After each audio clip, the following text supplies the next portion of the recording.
Hi guys, कैसे हैं आप लोग। Welcome to all of you. चलिए आज हम एक बहुत ही छोटा सा इंपॉर्टेंट टॉपिक बात करते हैं, माइनर एंड कोफैक्टर। बहुत ही आसान है, बहुत ही इंपॉर्टेंट है और बहुत ही छोटा सा टॉपिक है। तो सबसे पहले हम बात करते हैं माइनर। आपको पता ही होगा कि कहाँ से बिलोंग करता है। ये आपका क्लास 12 का टॉपिक है, मैट्रिसेस और डिटर्मिनेंट। ये आपका टॉपिक है मैट्रिसेस एंड डिटर्मिनेंट का, matrices and determinant class 12।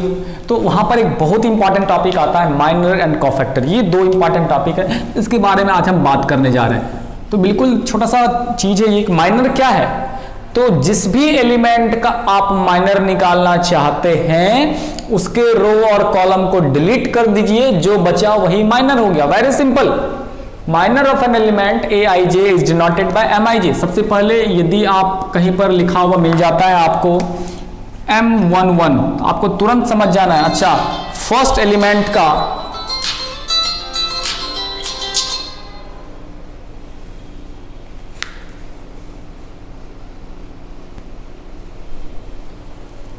M11 यदि कहीं पर आपको लिखा मिल रहा है तो इसका मतलब ये हुआ कि आपको A11 एलिमेंट का माइनर निकालना है। यदि आपको कहीं पर M12 लिखा मिल रहा है तो इसका मतलब एलिमेंट 12 का आपको माइनर निकालना है। ये देखिए A11, A12, A21 आप और A22, ये तो एलिमेंट है। आपको आप पकड़ में आता है आपको कि यदि कहीं पर A11 लिखा होता है तो हम उसके एलिमेंट की बात करते हैं, लेकिन यदि कहीं पर आपको कैपिटल M11 लिखा होता है तो M स्टैंड्स फॉर माइनर। आपको तुरंत समझ में आना, अच्छा हम माइनर की बात कर रहे हैं। तो M11 मतलब क्या हुआ? इस आदमी का माइनर। M12 का मतलब इस आदमी का माइनर। यदि हमने कहीं पर M22 लिखा तो इसका मतलब हम इसके माइनर की बात कर रहे हैं। बिल्कुल आप समझ में आया। M stands for minor. M मतलब कहीं पर भी यदि M लिखा रहे आपको तुरंत पकड़ में आ जाना, अच्छा M मतलब माइनर हो गया। माइनर निकलेगा कैसे भाई? माइनर बिल्कुल भी निकलेगा। Defined as the value of determinant obtained by deleting rows and column. आप उस एलिमेंट के कॉरस्पॉन्डिंग रो और कॉलम को डिलीट कर दीजिए, जो आएगा वही आपका माइनर होगा। जैसे देखिए, चलिए एक एग्जांपल की हम बात करते हैं। बिल्कुल आसान है, समझने की कोशिश करेंगे आप लोग। एग्जांपल, यदि A ले लिया हमने और यहां पर हमने लिया 3, 4, 5 और 8। चलिए हम देखिए यहां पर निकालते हैं माइनर ऑफ 3 का माइनर। आप इसको शॉर्टकट में नोटेशन के रूप में क्या लिख सकते हैं? M11, क्योंकि M11 मतलब होता है ये इस आदमी का माइनर। M मतलब माइनर और 11 मतलब ये। तो आप चाहे तो माइनर ऑफ 3 लिखिए, आप चाहे तो माइनर ऑफ 3 लिखिए, या फिर आप लिख सकते हैं M11। आप कुछ भी लिख सकते हैं। तो आपका माइनर मतलब क्या? Deleting its rows and column. तो इस 11 के रो और कॉलम को डिलीट कर दीजिए। 11 का रो डिलीट हो गया, कॉलम डिलीट हो गया, तो जो बचा वही आंसर होगा। तो क्या बचा? आपके सामने दिखाई पड़ रहा है 8। यही आपका माइनर हो गया। यही आपका क्या हो गया? माइनर हो गया, है ना। Very simple. उसी तरह देखिए हम बात कर रहे हैं माइनर ऑफ 4। तो ये आपका क्या हो गया? M12। इसका माइनर निकालने के लिए क्या करना है? डिलीट करना है आपको। देख लीजिए, deleting its rows and column. आपको डिलीट करना है, डिलीट करिए। बिल्कुल, आपने ये डिलीट कर दिया, आपने ये डिलीट कर दिया, बचा कितना? 5। तो ये आपका कितना हो गया? बिल्कुल 5 हो गया। इसी तरह से आप बिल्कुल भी निकाल सकते हैं माइनर ऑफ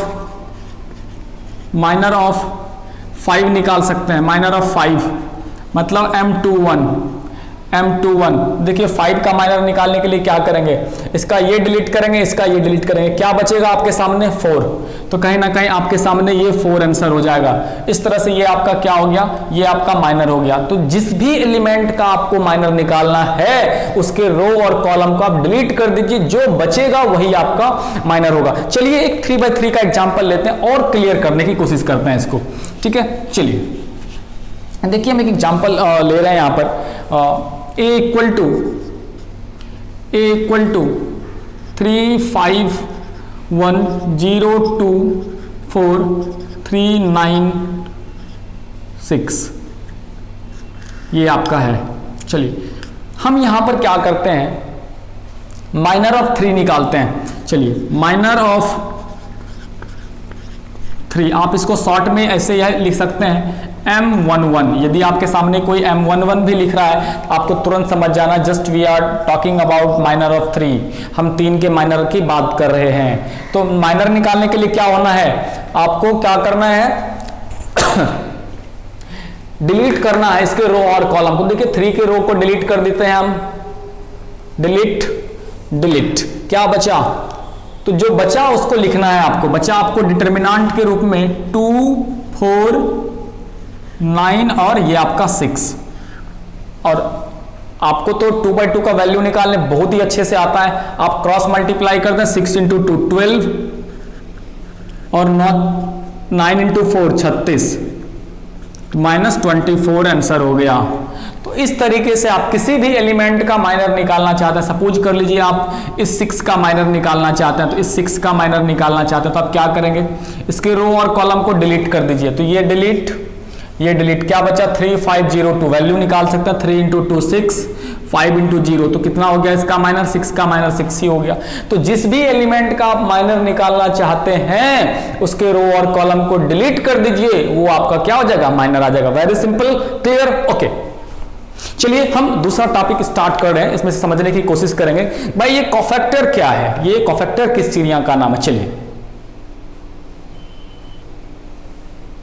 देखिए यहां पर हम कोफैक्टर की बात कर लेते हैं। Cofactor of an element Aij is denoted by, cofactor of an element Aij is denoted by Aij और Cij। वेरी इंपॉर्टेंट कि जब भी आपको कोफैक्टर कहीं जरूरत पड़े, जब भी आपको कहीं पर कोफैक्टर की जरूरत पड़े तो कोफैक्टर को आप या तो Aij, ठीक है, या तो आप A से डिनोट कर सकते हैं या फिर C से डिनोट कर सकते हैं। बिल्कुल ध्यान में रखेंगे, कोफैक्टर को आप A से या फिर C से आप किसी भी तरीके से डिनोट कर सकते हैं। Aij मतलब भी कोफैक्टर होता है और Cij मतलब भी कोफैक्टर होता है। आप you can use anyone, okay. And it is defined as cofactor equal to -1 to the power I + j into minor. It means very simple कि यदि हम माइनर में, मतलब आप इसको देखिए समझने की कोशिश कर सकते हैं, माइनर में उस एलिमेंट के साइन से मल्टीप्लाई कर दें, उस एलिमेंट के साइन से, साइन मतलब चिन्ह समझ रहे हैं, प्लस या माइनस से क्या करें, मल्टीप्लाई करें। उस एलिमेंट से आपको क्या करना है, मल्टीप्लाई कर देना है, क्योंकि आपको पता है ना डिटर्मिनेंट में प्रत्येक एलिमेंट के पास एक डेफिनेट साइन होता है, plus minus plus minus plus minus plus minus plus, इस तरीके से every element in a determinant has a definite sign. प्रत्येक एलिमेंट के पास एक साइन होता है। तो उसी तरह से जब आप उस एलिमेंट के साइन और उसके माइनर को जब मल्टीप्लाई कर देंगे तो फिर उसको हम कोफैक्टर बोलते हैं, ठीक है। तो देखिए कुछ एग्जांपल्स हम इसको लिखने की कोशिश करते हैं, आप समझने का प्रयास करेंगे कि यदि आपके पास एक एग्जांपल है A = 3 4 1 2, 3 4 और 1 2, हम एक यहां पर क्या करने जा रहे हैं, हम यहां पर कोफैक्टर निकालने जा रहे हैं। देखेंगे एग्जांपल के रूप में हम यहां पर निकालने जा रहे हैं कोफैक्टर ऑफ 3। आप इसको शॉर्ट में आप A11 लिख सकते हैं या फिर आप इसको C11 लिख सकते हैं, कुछ भी आप शॉर्ट में यूज कर सकते हैं। यदि कहीं पर A11 या फिर कहीं पर C11 लिखा मिले तो आपको तुरंत समझ जाना है हम उस एलिमेंट के कोफैक्टर की बात कर रहे हैं, हम उस एलिमेंट के कोफैक्टर की बात कर रहे हैं। तो बिल्कुल यहाँ पर ध्यान दीजिए, हम 3 के कोफैक्टर निकालना चाहते हैं तो क्या डेफिनेशन है आपका कि माइनर निकाल लेना है आपको, और माइनर निकाल करके उस एलिमेंट के साइन से आपको गुना कर देना है, मल्टीप्लाई कर देना है। अब पहली बात, इसका साइन आपको पता है प्लस होता है, और 3 का माइनर कितना होगा मेरे भाई, आपका 3 का माइनर हो जाएगा 2, क्योंकि माइनर निकालने के लिए क्या करना होता है, आपको उसके रो कॉलम को डिलीट कर देना होता है। तो बिल्कुल आप इसके आंसर समझ जा सकते हैं, बिल्कुल 2। और आप इस फॉर्मूला के अनुसार यदि आप बनाना चाहते हो, देखिए क्या होगा, इसके फॉर्मूला के अनुसार हो जाएगा -1 पर power I + j into minor, -1 पर power I + j into minor, ठीक है। अब देखिए -1 पर पावर I + j का मतलब होता है, -1 पर पावर I + j मतलब 1 + 1, क्योंकि ये 1 है और ये 1 है। आप और इसका माइनर कितना होता है भाई, इसका माइनर 3 ही होता है, 3 का माइनर कितना हो जाएगा 2 हो जाएगा। आप इसका माइनर यहाँ पर लिख दीजिए 2। ये तो आपका प्लस हो गया और ये 2 ही रह गया, ठीक है। और उसी तरह आप समझ लीजिए यदि 4 का हम कोफैक्टर निकालना चाहते, उसी तरह से हम 4 का कोफैक्टर निकालना चाहते,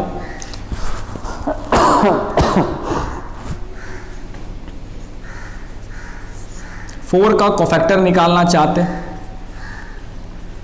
कोफैक्टर ऑफ 4, कोफैक्टर ऑफ 4, तो 4 का कोफैक्टर निकालने के लिए आप क्या करते बता सकते हैं। 4 का कोफैक्टर निकालने के लिए आप क्या करेंगे, 4 का साइन कितना होता है माइनस, बिल्कुल माइनस, और अब इसका माइनर कितना होता है आप सोच लीजिए 1, तो -1 इसका आंसर हो जाता, डायरेक्ट आप लिख सकते थे। आप यदि इस प्रोसेस से चलेंगे तो आप 4 को लिख सकते हैं 1 2 A1 2 and by definition formula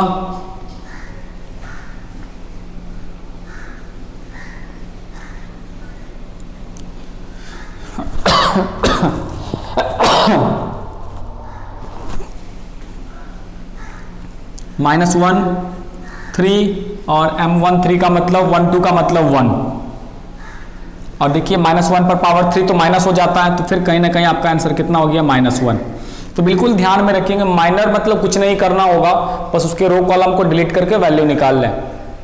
और कोफैक्टर निकालने के लिए आपको क्या करना होगा, कोफैक्टर निकालने के लिए आपको उस एलिमेंट के साइन से मल्टीप्लाई करना होगा, आपको उस एलिमेंट के साइन से भी मल्टीप्लाई कर, मतलब माइनर निकालिए कोफैक्टर के निकालने के लिए और साइन से मल्टीप्लाई कर दीजिए, वेरी सिंपल। चलिए, तो इस तरह से ये माइनर और कोफैक्टर बहुत ही आसान सा टॉपिक है, छोटा सा टॉपिक है, लेकिन बहुत सारी चीजों में इसका यूज करना होता है हमें बार बार, है ना।